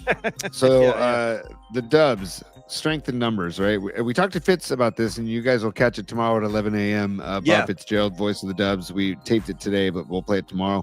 I'll be in the air heading to Sin City. Yeah. But we talked to Fitz about this a little bit, but I wanted to get your take too, Paulie. The Dubs bench, the strength of numbers is a thing. I mean, it's and Butler is just like, he has taken the pressure off of so many people. And you got Buddy Hield on the bench, you got Gary Payton on the bench, you have Kuminga on the bench, you have Kevon Looney on the bench. Right, you have Guy Santos. What did Fitz say, by the way? What did he call it? Shoot, I'll find it. Oh, Portuguese. Yeah. Fitz was talking Portuguese to us today. Another reason to listen. Another reason to listen tomorrow. Yeah. He was saying. Anyway, sorry about that. I got sidetracked. But who do you think the leader is of that second bunch? right? Ooh, of the bench good question. Good the question. bench has been so strong, dude. Yeah. So strong. Yeah. I mean, and by the way, Kuminga 24 minutes last night. And who else had 24 minutes? I think it was Buddy Hield had 24 minutes off the bench. So it's like, well, Kerr is getting them in, and probably not as many minutes when Curry's on the floor, obviously. But to know that you can rest Curry and get those kind of minutes from those guys, I just want to know who you think the leader is of that bunch. I love it. I love the question. I personally, for me, I think it might be Buddy Hield. Although he's, if you want to call him a leader, I would say he leads by, demonstration. He's not like a vocal guy. But I'm telling you right now, I'm going to make this call right now, and it's not even that bold of a prediction, but I think when the playoffs come, I think there are going to be a couple of games where Buddy Hield has big nights where he comes off the bench with a hot hand. He'll go for 20, maybe 25, stuff like that, and that will be enough to get them over the hump in some of those playoff games. So you're saying buddy ball. You're talking buddy ball. So you're talking buddy ball. I'm talking buddy ball. So I'm going to say Buddy Hield. I like what he's brought. I think that's the right place for him coming off the bench. He's one of the great shooters in the NBA, Tony. How about yourself? Who do you like as their bench leader? I've always loved GP2's vibe. I just love. Me too. Like, yeah. So my son and I went to my son and I went to a game, I don't know, about a month ago, and we had some really good seats, and we went early specifically to watch all the warm-ups because I feel like that's almost as fun as the game. Oh, it's a show unto itself. Yeah. Dude. And you get to see real personalities of the players. I highly recommend it, everybody. If you can go to a Dubs game, go early and check out their warm-ups and how much fun they're having as a group. And he's like Melvin Seals. It's just like a constant smile on GP2's face, and I feel like he might be another leader on that bench. But then I look at Kuminga, who's now just taking on a new role, because before Butler, that Kuminga comes back off the injured reserve, he's probably starting, right? So I feel like Kuminga's going to rise to the occasion, because maybe these guys. Well, that's a good call, man. Yeah, it's a good call. I don't want to get ahead of myself, but I just think that the vibes are really good on this team right now. I do too, man. Oh, Don Peralta, dare I say, golden vibes? Which, by the way, that's more. That's another one. I know. Yeah. More artwork. All right, Don. Tony, let's finish your top three, and then we'll do some birthdays. What's number three? Number three. And it's, again, not sports related, because it's a wild card, or it can be. It can be a sports related. Oh, by the way, sorry, Paulie. Coelho Energizador. Coelho Energizador is Portuguese for Energizer Bunny, which is what Bob Fitzgerald calls Guy Santos. And so that's you'll get that tomorrow when you tune in. Among other things. No, it was great talking to Fitz, dude. I happen to be a Fitz fan. So it was a great conversation. All right, Tony. So what was number three? I'm sorry. Number three, we just had Jeff Faust on, bass player from the Freestone Peaches, Allman Brothers tribute band, and they're really freaking good. Yeah. And I just wanted to know, and this is a hard question, so if you want to give me more than one answer, that's fine. But like, if you had like a favorite Allman Brothers tune, what would be like your go-to? Damn. Wow. That's a real tough one. All right, top of my head, I'm going to give you the first thing that pops into my head, because I've always loved this song. I'm probably going to go, believe it or not, with an instrumental. I think I'm going to go with In Memory of Elizabeth Reed. Nice. It's written by Dickie Betts. By the way, if you guys don't know why that song is titled In Memory of Elizabeth Reed, how cool is this for folklore? Dickie Betts used to go sit in this freaking graveyard where he lived in Georgia in the South, and he was working. He was just like a quiet place where he could play at night and everything. So he was working out that song, and the gravestone that was closest to him said In Memory of Elizabeth Reed, and that's why he named that song that. How cool is that? That's so cool. Great track. It's like taking a journey when you listen to that song. Yes. Same question to you, buddy. I want to hear your favorite Allman's track. I love Southbound. I love the track Southbound. Rules. Because it's like it just goes, man. Southbound, it just goes. Mama. Yeah. It just goes, man. The tempo of that tune just gets me going. But then I also love, if we're going to go instrumental, I also love Jessica. Hell yeah. The song Jessica is one of the greatest pieces of music ever written. Yeah, it's insane. Seriously, that's very well said. So I would say instrumental Jessica, and with Vokes, I would go Southbound. So there you go, All buddy. right, Creative Tony. Let's do your birthdays, then one last pick in the brackets, and we'll dismiss the class. And thank you for staying late tonight, class. I appreciate you guys. I freaking love you guys. Whom I can my God.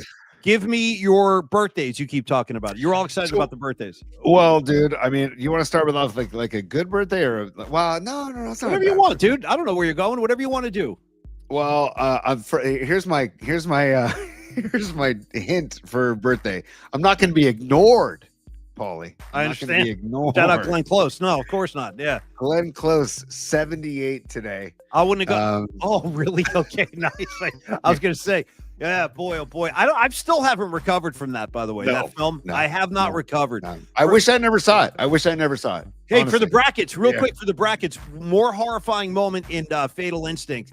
The rabbit in the boiling water, or when she like emerges from the bathtub, like with the knife in her hand. They're both terrifying. What was your I would say emerging from the bathtub. Yeah. I mean, like, what are we doing? She's underwater now with a blade. I'm like, damn, this is turning into Friday the 13th. You know what I mean? I thought it was a love story, for fuck's sake. Anyway, Tony, sorry. So happy birthday. I'm not going to be ignored, Glenn Close. Hey, see, Naomi knows, man. She goes, no man has recovered from Fatal Attraction. And by the way, true story, saw it with my girlfriend. Okay. I know. Shows you my brain power. Wow. Hey, I got a great idea. Let's go see Fatal Attraction. Didn't work out well. Tony, what else you got birthday-wise, kid? And by the way, Naomi, I saw that you were at wine tasting class. Good for you. I hope that went well for you tonight. Second birthday, Bruce Willis is 70 today. And I know. I'm only laughing at Rag. Sorry, because Rag goes, I love when Dan is listening to the tape. Remember, she sends him the cassette tape. Play me. Oh, dude. She's like driving around. I'm going to fucking kill you. She's like saying all this crazy shit. He's like driving around. It's like, actually, we're going to turn this into a comedy, bro. We're turning Fatal Attraction on its head. Play me. Here's what I'm going to do. I know where you live. I know what your wife looks like. I'm like, oh, shit. Like, dude, driving around. Play me. Yeah. Play me. Play me. Yeah. Oh my God. Sorry, T. Let's go. Let's get it back on track. My bad. I'm sorry, man. I'm glad. I'm glad, man. It's getting loose. I was trying to like just be a little sentimental with the birthday. Play me, dude. Play me. Yeah. Play me. That's all it said on the label. Play me. I know. On the cassette. I know. Oh, was that like a Scirocco? Was that like Volkswagen Scirocco or something? Dude. Remember Scirocco's? I mean, haven't heard the name in decades. I don't know how you just pulled that out of your hat, dude. I think it's a Volkswagen Scirocco, and I had a Scirocco way back when. Did you? Yes, I did. I had a Scirocco in high school. Patty has a super for you, and it's directed to you, so you're gonna have to address that. I put this early, but Tony, go to 2 shows. Patty knows. Oh man, she does know. And I think I saw Patty. I think I saw you on Blue Sky saying that you're going back to the Eagles in September. So nice. Good for you. Nice. Good for you, Patty. Nice. And by the way, Patty, your momentum on Blue Sky, I'm riding your coattails, man. Good. Let's go. Anyways, everybody check out Blue Sky. It's a really fun spot. Anyways. Bruce Willis, 70 years old, and he's struggling with health. Yeah, I hope he's doing all right. Yeah. 70 years old, and Bruce Willis, man, I don't know, like even you want to go back to Moonlighting, right? I do. I like Moonlighting. Moonlighting was a great movie, and then of course Die Hard. Die Hard was yippee-ki-yay and all that, and then of course Pulp Fiction. Yeah. Darren Reyes, great call. I mean, Pulp Fiction, one of the greatest movies I ever saw. And funny story, that came out in '94. Right? I think that came out in 94. Yes. I was staying at my grandparents' house because I had a baseball tournament, and I said, "Hey, you know what? We should go see a movie together." So I took my grandparents to go see Pulp Fiction. Oh, dude, what are you doing? That's worse than Fatal Attraction. They're shooting heroin. They're doing some like they're reviving Uma Thurman. Well, yeah. Shout out to my grandfather who walked out. He walked out of the theater. I'm not surprised. What got him? Out. Was it the syringe to the chest plate of Uma Thurman? What got him? I forget what got him, but he walked out. Damn, you just shot Marvin in the face. How about that? Damn, you just shot Marvin in the face. His brains are all over the roof. Yeah, not a family-friendly movie, Tony. No. With sugar on top. Clean the fucking car. Totally. Right? If I'm curt with you, that's because we're short on time. Tony, final maneuver of the night. Let's go back. Hold on. I got to go to DC. DC DC again. You are truly DC. on fire. No, you're on fire, man. Dude, the soundboard handoff went extremely well. All we're waiting for, DC, are XLR cables, and we're going to be plugged in, and we're going to be. So I'm hoping by next week, dude. I'm hoping by next week. Go, Paul. Damn. Yeah. Oh, Jesus. I think you're getting a little over ambitious. Tony's heads up in the fucking clouds. Let me tell you what's really going on. Yeah. I don't know where he's. Yeah, we'll have it up by tomorrow. Get ready. Like, dude, what are you insane? No. No. I don't even know how to use these things, dude. Time out. Yeah. We can have the soundboards in, but not all of the sound bites loaded. All right, I'm going to let Tony handle this. That's on you. That's on you, man. I'm a novice. Okay, you're very confident. Feed the ducks. The soundboard. What did it? It's stopped. You got to reboot it's on that. Loop. All right, Tony, give me the brackets for God's sakes. We'll make a pick. And $4.20. Yeah, $4.20. DC. Thank you for the right to the cannabis fund. Yeah. And the only other birthday today, Paulie, and it's bittersweet birthday. It's mixed emotion birthday. Andy Reid is 67. Well, so there you go. I mean, right. What are you going to say? I fumble Rooski. I'm burnt. I've had enough.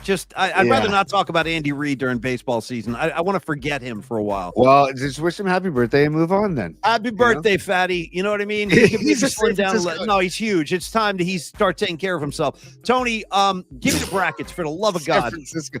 Oh, and rest in peace, Randy Rhoads, 43 years ago today. I was hoping. Randy Rhoads. I was hoping. Randy Can I Rhoads force feed a birthday? Can I force feed one into the mix because you didn't mention it? Sure. And I think it was yesterday, Tony, but I do want to shout out Jerry Cantrell from Alice in Chains. That was his birthday. I believe he just turned 60. So happy birthday, Jerry Cantrell. Great guitar player, great singer, great band, Alice in Chains. Tony, the brackets for the love of God. You can't mention Alice in Chains and Jerry Cantrell and not expect me to say something about that because that's one of my favorite bands of all time. Fair enough. And especially the harmonies created by Lane Staley and Jerry Cantrell are gorgeous, dude. They are gorgeous. I can't stress that enough. So unique, dude. So unique. They really have their own sound unto themselves. Like nobody sounds like that. Yeah. And if you want to buy a gorgeous album, seriously, go get Jar of Flies. That should be my particle pick for the week. But go get Alice in Chains' Jar of Flies. It is a gorgeous album. I want to out-gorgeous your Jar of Flies. I want to out-gorgeous Jar of Flies with the Unplugged record. That might be even more gorgeous. It is. That thing is out of control. You know what you're going to do now, dude? You're going to catapult me into an Alice in Chains binge. Because it's been a while. It's been a while. And Dom had the Mad Season shirt on today. Yep. You're talking about gorgeous Alice in Chains. I'm talking about Unplugged. I think it's time. I think I got to go back in. It's never a bad time to get involved. And by the way, people are just beating the shit out of Andy Reid on the comment line. Yeah, go get him, you guys. Go get him. I told you. I've had enough. Good. Yeah. Patty from Napa, 67 years old. That's all. Oh, I thought he. Yeah, no, I didn't. Does not look good. Dude, yeah. Hey, Ian Weiland, by the way, Scott Weiland's. We're just gonna say that you're related. Yeah, to he's Scott related. Weiland. Yeah. Thank you for your email, dude. I'll pass it on to Paulie. It's freaking phenomenal. If we have time Friday, we'll read it to Pecan as well. And Andy Reid is 134 in walrus years. Exactly, dude. You guys, and man. then and we said Randy Rhoads. Rest in peace, Randy Rhoads. Thank you, boys. Plane crash in 1982. Yeah, man. Dude, could you imagine if Rhoads was still going, man? I wish he was. That's what I always say about these guys that check out. Like, I would love to know what kind of music Kurt Cobain would be making today. Like, I would love to know, like, what that dude would be doing, or Randy Rhoads, like you said. Yeah, I always think about stuff like that. God bless America. Paulie, I've been trying to get you to the bummer bracket, man. Why are you taking so long, dude? Nice, Tony. Nice. Come on. All right, well, let's make our second pick in the bummer bracket. It's our first annual bummer bracket. We'll do it every year. And Tony, the floor is going to be yours. And I want you to make this selection before we end the show tonight. So bring it up when you're ready. And, all right. So we have so couples therapy moved on, right? Yes, it did. And root canal moved on. Yes. So I'm gonna go down to a different bracket, I believe. Oh, look at you, fancy boy. Okay. All right. Here we have all these. Ooh, sports. Gosh. Yeah, do a sports one, dude. Do a sports one. Oh, I like then these. We have the other side too. Or no, is it all one? I forget. I can't remember what I did. I think it's all two sides. Anyway, we'll start here. Yeah. Let me just make sure, P. I just want to make sure we're doing this the right way. That's all. You got it, man. You're good. Okay, yeah, it's just one side. Just all one right. side. All right. I am going to. Oh boy. Give me one of those sports ones. I saw some funny matchups down there. Yeah, no. You know what, dude? No. I'm gonna take digital tickets or bad Wi-Fi. Okay. I'm gonna take okay. Hold on. Digital tickets, a 29 seed going against the number 4 seed. Bad Wi-Fi. That's a good matchup. It's a good matchup. This is part of the inconvenience bracket. The struggle is real bracket. So this is the digital Wi-Fi or bad Wi-Fi versus digital tickets, and I'm taking digital tickets all freaking day, dude. Because you know what? All of a sudden, ticket stubs are gone. The collector's items known as ticket stubs are gone. I know. And all of a sudden, I got to stand in line and I got to log into Access Tickets or Live Nation or Ticketmaster or whatever the fuck I got to log into to get my tickets. And then again, like if I don't have like a great cell service again, then I can't find my ticket all of a sudden. Nice, good point. No, I know, right? So it's like it's just. And I gotta be honest, it's not fair to older people. Like you were telling me a story about your grandmother being a season ticket holder with the Niners, and they refused to print the tickets, and it's too much. Like old people don't know how to do that shit with phones, and I just think it's not fair for certain demographics. But I feel you, dude. Good matchup and good choice. Also, dude, Paulie, we both have been Niners season ticket holders in the past. Getting that envelope in the mail back in the day, it's like Christmas, dude. That big manila envelope, with all the tickets, man. Come on. I know. And you look at it and you're like, oh, dude, the Cowboys are coming. Oh man, look at this. I got the Cardinals, whatever. It was always such an exciting day. And you know what they used to do? They used to send you the playoff tickets before the season started, just so you had them. Yes. Like even if the Niners didn't make the playoffs, you still had playoff tickets. So like that's a really good one. So you're going to advance. I'm going to advance digital tickets. Okay. All right, forever. man. Tony forever. And Andrew Hessla, we have a super from Andrew Hessla.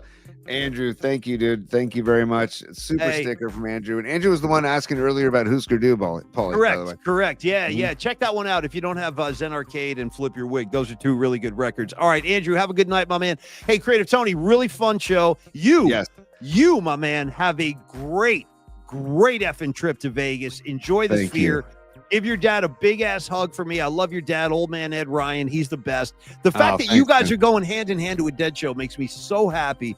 And your dad is like a veteran of a couple of Winterland shows too, right? Like he saw Janice, I believe. Saw Janis Joplin. Big Brother in the Holding Company. One of the reasons I love music is because my parents were playing music as a kid, all the time in the house. And very stoked about it. And I'll send video, dude, for sure. I just don't know what to expect. So you don't know what to expect, but you're gonna have a great time, Tony.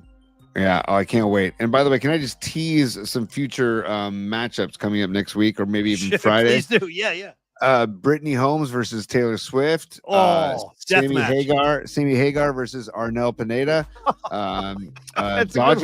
Dodger fans versus Yankees fans. Nick Sirianni versus Sean McVay. Right. Chiefs fans, Eagles fans.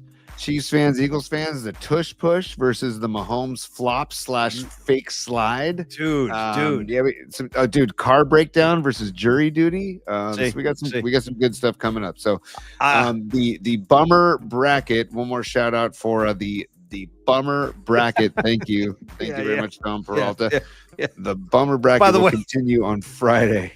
That picture of Lebowski looking at that letter, dude, that's like the ransom letter. If you remember, like the guy in the way, look at him. He's reading the ransom letter. You know what? Two things this show has provoked me to do tonight. One, listen to a lot of Alice in Chains, which I'll probably start doing tonight. And then tomorrow, at some point, I got to get a Lebowski viewing in. It's been too long. I got to get my Jesus on, dude. John Turturro licking the ball, dude, licking the bowling ball with the goddamn hairnet. I mean, there's so much to choose from in that film, but it's time. It's time. Yeah. You know what? Another idea for down the road is we have a watch party for Giants baseball. We should do like a movie night, dude. Like if we can rent out a theater and watch Lebowski together with the PMP Army. Right? That's an incredible idea because you actually can rent movie theaters. They do that. That's a great idea. You know what we should do? Boy, I love that. That's very good, Tony. So we should have like a movie party night, but we should like vote on it with the community. Let's see what film we want to show. I love that idea. All right, Tony, let's dismiss the class. Thank everybody so much for stopping by tonight. You guys are, I freaking love you guys, man. We're all family here. Repo Man, HVAC, I love Repo Man. But Fast Times, Tom is saying Fast Times probably appropriate. Right here, dude. Yes, right here, dude. And I just want to give that just because we wouldn't be here without the PMP Army, so just want to throw that out there as thank you, T. Man. I love that artwork by Dom. Great job, Dom Peralta. And Paulie, on the way out, yeah, let's definitely give much love. Oh no, not there yet. As soon I'm gonna go there first. Okay, let's start this. Okay. Final thoughts. Longbridge Pizza. We will see you on the date right in front of you, March 27th. That's next Thursday. It's our opening day party. It's a watch party. Come with your appetite and come with your good attitude. That's all we ask. The Bay Area Sports Collective is proud to be affiliated with Longbridge Pizza. These guys have been great. Like, that's the one thing I'm really happy about with the show, Tony, is that the sponsors, the viewers, I always want to say listeners, but I guess I got to start saying viewers, but our supporters, let's say that. It's like a family. It really does. It's starting to feel like a family to me, and I really appreciate that, you guys. So we will see you at Longbridge. We'll share a Nico Pie. We'll share the debut of Paulie Max Particle Pizza. I got to tell you, Tony, that's an honor. I've never had a pizza named after me. Dude, I'm honored. It's phenomenal. And also this poster this print or this artwork that we're looking at from Don Peralta, this poster will be available at Longbridge on the 27th, on next Thursday. Jeez, 8 days from now, or 7.5 days from now. Yeah, I can't wait. So please do come on by. Bring your friends, bring your family. If you're like Tony, bring your old man, bring your dad, whatever you want to do. Everybody's welcome. I might have some relatives showing up. Yeah, I might have some relatives. I hope you do. Tony's got a big ass family too. He can pack the place with just his family. Longbridgepizza.com. The menu is waiting for you there, and they will deliver. This is incredible. Sunset, Richmond, Haight Street, whatever. They're all over the city, these guys. So call Longbridge Pizza, have them deliver the food right to your doorstep. You can't beat that kind of convenience, and you can't beat the great food they have there. The sandwiches are great. Tony's a fan of the Caesar salad, as are his kids. And finally, as we contribute to the arts, Tony, let's go out with that image if you could. Collapse all this. Yeah, I will, but I want to also mention there is something new that they just got in at Longbridge. They're so Andrew and Neil, they're all about flavor, and you'll see when you get to Longbridge and you have some of their food, they're all about flavor. So they got some new chili flakes in for the Vibe Tribe and the PMP Army. Ask for Paulie's Stash. They're behind the counter. They're not just out there for everybody. Ask behind the counter. Ask for Paulie's Stash. True. And they're these new chili flakes they got in. Different blends, different kinds of peppers, different heat levels. And again, they're catering to my mantra, which is you can always eat more, you can never eat less. Just think about that in life, right? You can always eat more, you can never eat less. So just, nibble, as they say. Yes. Just nibble, right? Thank you, Tony. So just new special chili flakes, just ask for some of Paulie's Stash when you're in there. And I guarantee you they won't do you wrong. Okay. Now, we talked about, we appreciate the arts, and Don Peralta and Carlos D have come together to create some new version of art that we'd like to share with our people. Tony, put that bad boy up on the screen. Give him that Longbridge vibe. Okay, let this sink in. Take a look at this. You see what's happening? Hold on. I'm going to actually take a picture of this. There's a lot going on there. A lot going on. Hey, can I play the Hans Liefa song underneath us while we go out? Like while we're talking about this, I'm going to play it low underneath us, okay? Okay. Right? Oh, just took some pictures. That's fantastic. Yeah. So you see, I'm Spicoli. That's Neil Donardi up there with the pizza, the Longbridge box. That's Neil. And you're playing the role of Mr. Hand. I am Mr. Hand. Yes, you are Spicoli saying right here, dude. And Neil with the pizza. And by the way, the pizza box is Longbridge Pizza Box. No, I see it. It's right there. No, it's incredible. I think, I really love myself as Spicoli. I love you as Hand, but I think Neil Donardi wins. I think he is going to, that look, it actually looks like Neil. Like, it looks like that's him walking through with a pizza. That's what I said to Dom, because this Carlos of Flex Funding, it was his idea, and he contacted Don Peralta, and they put their heads together. And I said to Dom, it doesn't even look like Neil's photoshopped. Yeah. Like, it doesn't even it looks like it's really Neil, dude. And by the way, Tony, I don't know if you remember this, but during the pandemic, my hair actually was that long. I grew my hair. Like, I didn't have a haircut for a couple of years when the pandemic hit, so I actually did look like that a little bit. That Spicoli thing, and dude, And me being bald with Mr. Hand being pretty much bald is just, it's perfect. Dude, the bottom picture of you with your hands on your hips, dude. I'll tell you what, that's a good looking teacher right there. Keep me after class, Tony. I want to stay after. thank you guys for doing that, dude. We're going to show this again on Friday when we do our Longbridge spot. So believe me, you're going to have another chance to absorb this. But thank you, Tony, for sharing that. Dude, absorb it all day. That's absorb it all man. day. We'll tweet that back out. Tony, dismiss the damn class, and we'll send everybody on their way. Go ahead, bro. Class dismissed. Damn it. Always fires me up. All right, Tony, and on the way out, that creepy thing. Yeah, bro. Woo, Tony, fun show tonight. I'm so happy for you and your old man. Have fun time at Dead and Company. Have a safe trip. Get it? Have a safe trip. I gotcha. Little Grateful Dead humor. Gotcha. Yeah. Well, didn't you call truck? You called the trucking opener, so we'll see if trucking happens. You know, I feel it. I don't know. I feel it trucking out there. I just feel it ready to kind of converge. The trucking particles are forming. I can kind of sense it. Tony, you have a great night. All of y'all in the comments line have a great night. Rags, go to bed, for God's sakes. Get some sleep, my brother. Rags, and Rags, put a glossy in the mail tomorrow. 8.5 by 11 glossy, signed, Sharpie signed. I want it. That's it. Tony's barking out orders to Rags. I love this. I love all these dynamics flying around. Tony, I will talk to you tomorrow, bro. Have a great trip. You guys have a good night, and we'll see you on Friday at high noon. Tomorrow, enjoy our conversation with Bob Fitzgerald. We're back live on Friday. Tony, go ahead. Yeah, the Bob Fitzgerald conversation, we will launch that tomorrow at 11 a.m. Same time as we would normally go live. So we'll keep the flow going 11 a.m. And by the way, when we're done right around noon, Tom Tolbert starts. Actually, take it back. No, I take it back. Tom's off tomorrow because he's going to be diving into the tournament. So he's diving into the tournament, March Madness tomorrow. So actually, dude, perfect. Fits right into March Madness. Fits right into March Madness. And check out Johnny Lund. 8 a.m. tomorrow morning, Bay Area Sports Collective, BayAreaSC.com, at Polymax Particles on YouTube, and at Bay Area Sports Collective on YouTube as well. And everybody, thank you. And I will see you live. Well, we'll see you live on Friday. Rock and roll, T. Have a great trip, brother, and have a great show. Enjoy yourself. Shake those bones, man. Get loose. Shake the cobwebs out of that skull of yours and have a great time. Hey, everybody on the comments line, we love you. I'm not kidding. We're not saying that for kicks. We really mean it. We freaking love you guys, and I can't wait to meet everybody next Thursday at Longbridge Pizza. All right, Tony, be cool, man. Stay in school. I'll see everybody on Friday. Peace, y'all.